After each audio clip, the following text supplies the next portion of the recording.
ఈ కార్యక్రమానికి విచ్చేసినటువంటి గౌరవనీయులు ఆంధ్రప్రదేశ్ రాష్ట్ర ముఖ్యమంత్రి వర్యులు గౌరవనీయులు శ్రీ నారా చంద్రబాబు నాయుడు గారికి స్వాగతం సుస్వాగతం తెలియజేస్తున్నాము. గౌరవనీయులు కార్య సాధకుడు, కార్యదర్శకుడు, నిత్య కృషివలుడు, అపర మేధావి, అపర భగీధరుడు, నవ్యాంధ్ర సృష్టికర్త గౌరవనీయులు ఆంధ్రప్రదేశ్ ముఖ్యమంత్రి వర్యులు శ్రీ నారా చంద్రబాబు నాయుడు గారికి స్వాగతం సుస్వాగతం తెలియజేస్తున్నాం. ఈ కార్యక్రమానికి అధ్యక్షత వహించవలసిందిగా స్థానిక ఎమ్మెల్యే రాజశేఖర రెడ్డి సార్ గారికి కోరుతున్నాను.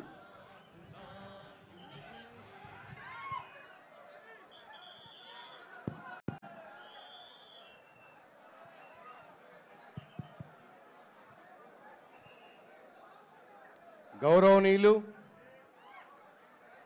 నవ్యాంధ్రప్రదేశ్ నిర్మాత, జలదాత, మనందరికీ పెద్ద దిక్కు ఆంధ్రప్రదేశ్ రాష్ట్ర ముఖ్యమంత్రి వర్యులు శ్రీ నారా చంద్రబాబు నాయుడు గారికి, వేదిక మీద ఉన్న అధికారులకు, మంత్రులకు, ఎమ్మెల్యేలకు, అందరి పెద్దలకు, రైతులకు, ఇక్కడికి వచ్చేసిన రైతు సోదరులకు, Telugu Desam party, Janasena party, BJP party నాయకులకు, కార్యకర్తలకు, మీడియా మిత్రులకు అందరికీ కూడా పేరు పేరున హృదయపూర్వక నమస్కారాలు తెలియజేస్తా ఉన్నా. ఈరోజు చాలా శుభదినం, చాలా సంతోషం. ఒక రెండు విషయాలు సారు పర్మిషన్తో కొంచెం మాట్లాడాలనుకుంటా ఉన్నాను.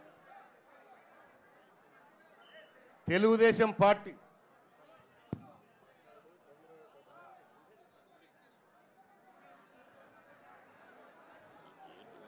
గతంలో కాంగ్రెస్ పార్టీ కానీ, మొన్నటిదాకా పరిపాలించిన వైఎస్ఆర్ పార్టీ కానీ, చంద్రబాబు నాయుడు గారు ముఖ్యమంత్రి అయితే రాష్ట్రంలో వర్షాలు పడవు, జలాశయాలు నిండవు అని చెప్పేసి మాట్లాడిన దుర్మార్గులు, దద్దమ్మలు.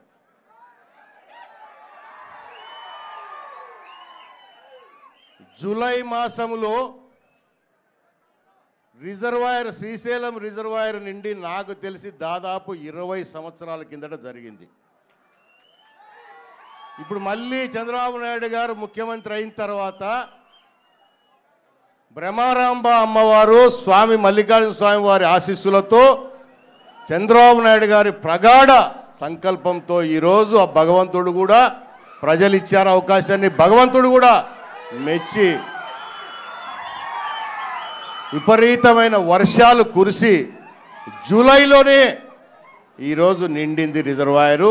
తద్వారా అన్ని చోట్ల కూడా నీళ్లు పంపించే కార్యక్రమం తీసుకుంటున్నాము.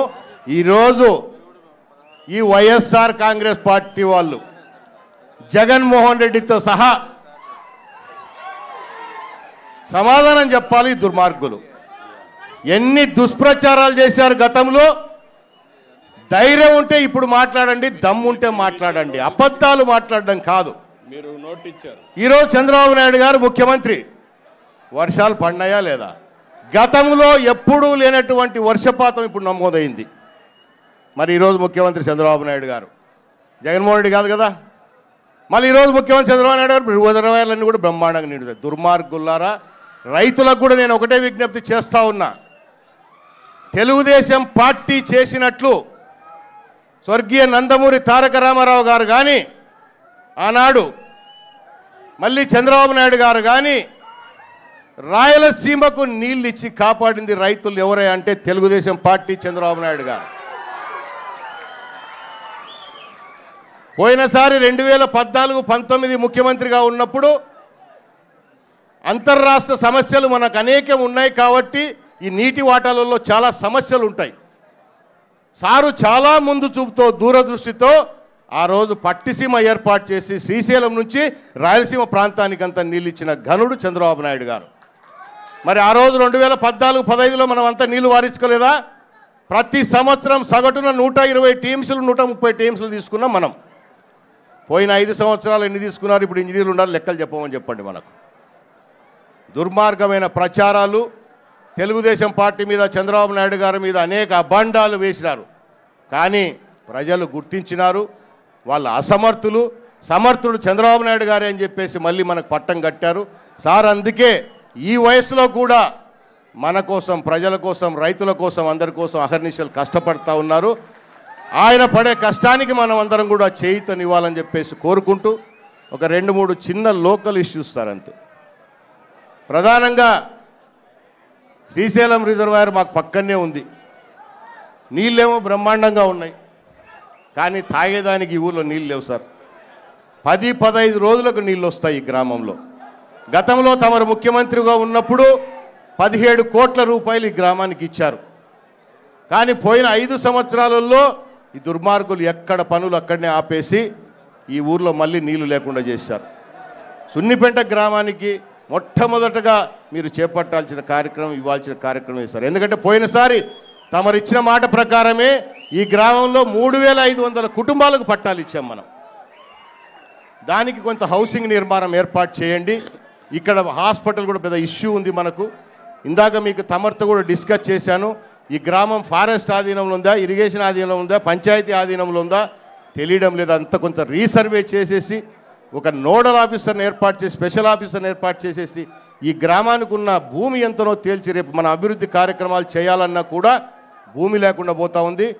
భూమి ఆక్రమించే వాళ్ళు ఎక్కువైపోయినారు. గత వైఎస్ఆర్ కాంగ్రెస్ పార్టీలో ఇందాకే చెప్పాను, ఇల్లు కట్టుకుంటే పర్వాలేదు, ఆక్రమించేవాడు. హోటళ్ళు కూడా కట్టేస్తున్నారు సార్. ఇక్కడ వ్యాపారాలు చేస్తున్నారు, ఒక్క ట్యాక్స్ కట్టేది లేదు, ఏమి లేదు. అక్రమంగా నీళ్లు వాడేస్తున్నారు, కరెంటు వాడేస్తున్నారు. ఇవన్నీ జరిగిపోతున్నారు. అవన్నీ ఆపేసి, ముఖ్యంగా ఇక్కడ చదువుకున్న పిల్లలు ఉన్నారు, నిరుద్యోగ సమస్య అధికంగా ఉంది. ఇక్కడ పోయినసారి తమ స్కిల్ డెవలప్మెంట్ కార్పొరేషన్ ద్వారా ఇక్కడ మనకు ఒక పెద్ద ఇన్స్టిట్యూషన్ పెట్టారు సార్. ఆ ఇన్స్టిట్యూషన్ కూడా లాస్ట్ టైం తమకు తెలుసు అన్యాయంగా మిమ్మల్ని అదే కేసులో చేయడం కూడా జరిగింది వాళ్ళు. సో దాన్ని కూడా డెవలప్ చేయండి. ఈ గ్రామానికి కావాల్సిన రిప్రజెంటేషన్ మీకు చేస్తాను. అవన్నీ తప్పకుండా తమరు మాకు చేసి పెట్టాలని చెప్పేసి కోరుకుంటూ సెలవు తీసుకుంటా ఉన్నాను sir. Thank you very much sir.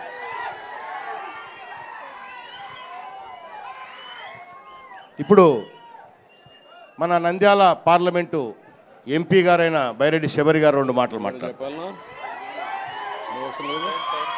అందరికీ నమస్కారం. ఈరోజు మన ముఖ్యమంత్రి గారు నారా చంద్రబాబు నాయుడు గారు ఇక్కడికి రావడము, అలాగే అన్న చెప్పినట్టు జూలైలోనే మనకు ఇక్కడ గేట్లు వదలడము, ఈరోజు హారతి ఇవ్వడము అనేది మల్లికార్జున స్వామి ఆశీస్సులు తీసుకోవడం అనేది ఇది నిజంగా మనకు అందరికీ కూడా ఈ 5 సంవత్సరాలు కాదు కదా, సంవత్సరంలోనే మన నంద్యాల చాలా బాగా డెవలప్ అవుతుందని మీరు గమనించారు. మొన్న బడ్జెట్ ఏదైతే ఉందో, మరి ఆంధ్రప్రదేశ్ తప్ప ఏమి వినపడలే నాకు బడ్జెట్లో.